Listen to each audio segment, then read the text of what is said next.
നമ്മുടെ കയ്യിലുള്ള ബാറ്ററികൾ നല്ലതാണോ പന്നലാണോ അതോ ചാർജ് ചെയ്താൽ നിൽക്കുമോ ഇല്ലയോ എന്നുള്ളതാണ് ഈ വീഡിയോയിൽ കാണിക്കുന്നത്. ഇതൊരു ബൈക്കിൻ്റെ ബാറ്ററി, അതൊരു UPS ബാറ്ററിയാണ്. രണ്ടും 12 വോൾട്ട് തന്നെയാണ്. അത് നമുക്കിത് ചെക്ക് ചെയ്യാൻ വേണ്ടി മൾട്ടിമീറ്റർ വേണം. ഇതേപോലെ ഒരു മൾട്ടിമീറ്റർ എടുത്തിട്ട് DC 20 എന്ന് എഴുതിയേക്കുന്നിടത്താണ് നമ്മളത് ഇടുന്നത്. അതിനുശേഷം 000 വന്നു. ഇനി നമുക്ക് വേണ്ടുന്നത് ഒരു ബൾബ് വേണം. അത് ബൈക്കിൻ്റെ ഹെഡ് ലാമ്പാണ്. ഈ ബൾബിന് നല്ല ആംബിയർ ഉണ്ട്, അതുകൊണ്ടാണ് ഞാൻ ഈ ബൾബ് തന്നെ സെലക്ട് ചെയ്തത്. അപ്പോൾ അതിൻ്റെ ഒരു സൈഡ് ഫിലമെൻറ്റ് പോയതുകൊണ്ട് ഞാൻ ഈ ഒരു ഉപയോഗത്തിന് വേണ്ടി എടുത്തതാണ്. ഇനി നമുക്ക് ആദ്യം ചെയ്യേണ്ടത് നമ്മുടെ ബാറ്ററിയുടെ വോൾട്ടേജ് നമുക്കൊന്ന് അളന്ന് നോക്കണം. ഇവിടെ നമ്മൾ വോൾട്ടേജ് ചെക്ക് ചെയ്ത് നോക്കുമ്പോൾ 12.20 വോൾട്ട് കാണിക്കുന്നുണ്ട്. അപ്പോൾ അടുത്ത ബാറ്ററി ഒന്ന് ചെക്ക് ചെയ്ത് നോക്കാം.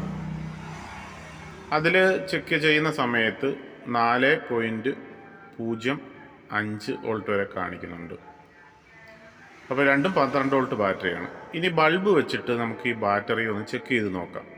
ബൾബ് കണക്റ്റ് ചെയ്തുകൊണ്ട് തന്നെ നമ്മൾ വോൾട്ടേജ് അളക്കുകയാണ്. നമ്മൾ ലോഡ് കൊടുക്കുന്ന സമയത്ത് ബാറ്ററിക്ക് ചാർജ് കുറയുന്നെങ്കിൽ നമുക്കത് റീചാർജ് ചെയ്താൽ റെഡിയാവും. നമുക്കൊന്ന് ചെക്ക് ചെയ്ത് നോക്കാം. വീഡിയോ സബ്സ്ക്രൈബ് ചെയ്യാനും ലൈക്ക് ചെയ്യാനും മറക്കണ്ട. പോസിറ്റീവിലേക്ക് ചുമപ്പും നെഗറ്റീവിലേക്ക് കറുപ്പുമാണ് നമ്മൾ കൊടുക്കുന്നത്. അങ്ങനെ നമ്മൾ ചെക്ക് ചെയ്യുമ്പം 11.50. ഇനി അത് ചാർജ് കുറഞ്ഞുകൊണ്ടേയിരിക്കും. അപ്പോൾ ഈ ബാറ്ററിക്ക് ചാർജ് കുറവാണ്. പക്ഷേ ഈ ബാറ്ററി നമുക്ക് ചാർജ് ചെയ്ത് കഴിഞ്ഞാൽ ഉപയോഗിക്കാം. അത് നമുക്ക് ചാർജ് ചെയ്തതിന് ശേഷം അതൊന്നുകൂടെ ഒന്ന് ചെക്ക് ചെയ്ത് നോക്കാം. ഇനി അടുത്ത ബാറ്ററി ഒന്ന് ചെക്ക് ചെയ്ത് നോക്കാം.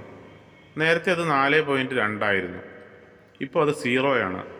നമ്മൾ ബൾബ് കണക്ട് ചെയ്തപ്പോൾ 0 ആണ് കാണിക്കുന്നത്. ഇനി ബൾബ് ഡിസ്കണക്ട് ചെയ്ത് ചെക്ക് ചെയ്ത് നോക്കാം.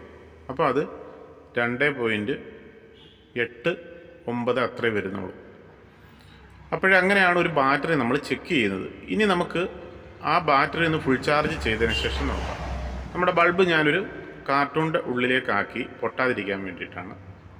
ഇനി നമുക്ക് നേരത്തെ ചെയ്തതുപോലെ തന്നെ ബൾബ് കണക്ട് ചെയ്തുകൊണ്ട് മീറ്ററിൽ എത്ര വോൾട്ടാണ് വരുന്നതെന്നൊന്ന് ചെക്ക് ചെയ്ത് നോക്കാം. അപ്പോൾ ചാർജ് ചെയ്തതിന് ശേഷവും ബൾബ് കണക്ട് ചെയ്യുമ്പോൾ 12.44 വോൾട്ട് ഉണ്ട്. അപ്പം നല്ല ബാറ്ററിയാണ്. തുടർന്നുള്ള വീഡിയോ കാണുന്നതിന് വേണ്ടിയിട്ട് സബ്സ്ക്രൈബ് ചെയ്യുക. ഓക്കെ, അടുത്ത വീഡിയോയിൽ കാണാം.